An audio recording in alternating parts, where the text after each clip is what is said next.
Hey, it's number 5 for this week.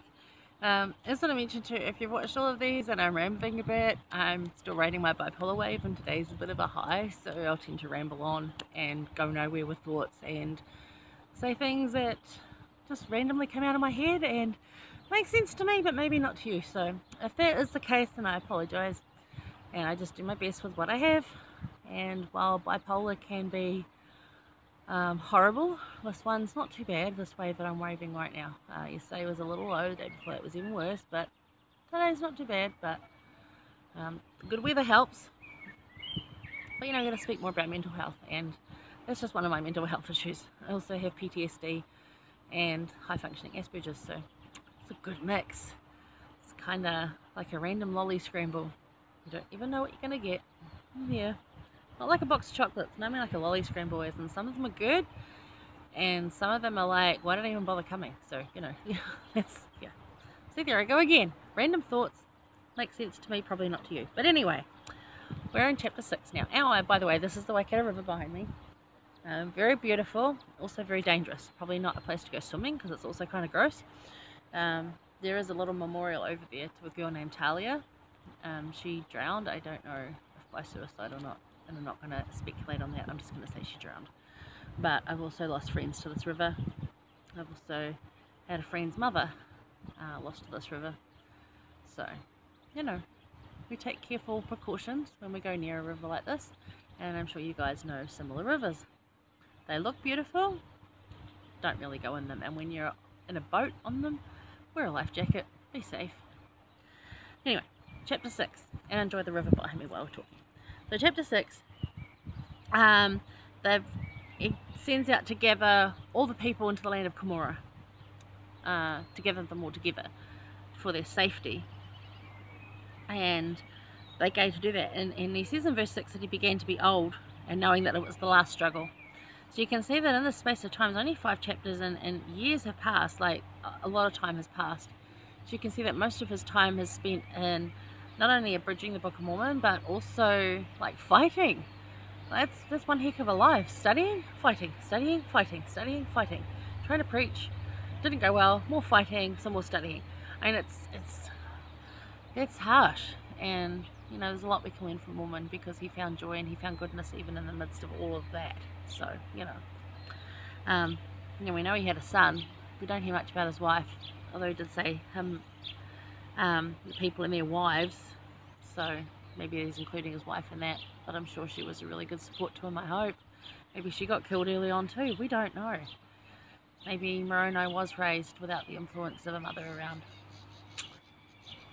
Who knows? I don't. But anyway, so they're gathering the people together, and we get over to verse 17, which is where we're going to do, and this is after a whole bunch of them. This big fight had happened, and there was only 24 of them left, and there was tens of thousands, and he lists off quite a few of them that had perished in this fight. There's literally 24 people left. 24. He said that some escaped north, I think it was, or south. I think it was north. But the Lamanites went and chased them down and killed them too. So yeah, not good.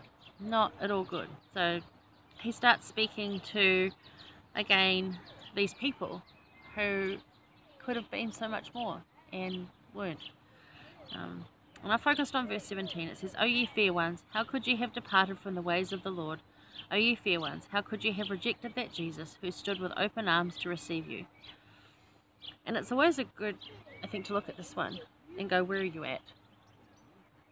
Where are you at currently? Are you seeing the open arms of Jesus ready to receive you? Maybe you've been, feeling the embrace of the arms around you, and that's great. But are you really giving full attention to Jesus Christ? Or have you forgotten just how refreshing to your soul those open arms are?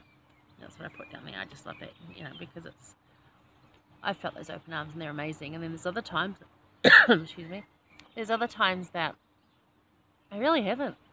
I haven't been putting my full attention on it and wondering, like, oh, I'm really not feeling good. What's, going wrong in my life? And actually, it's very simple things, and you're able to focus, put your full attention onto the gospel of Jesus Christ and have that as your driving force.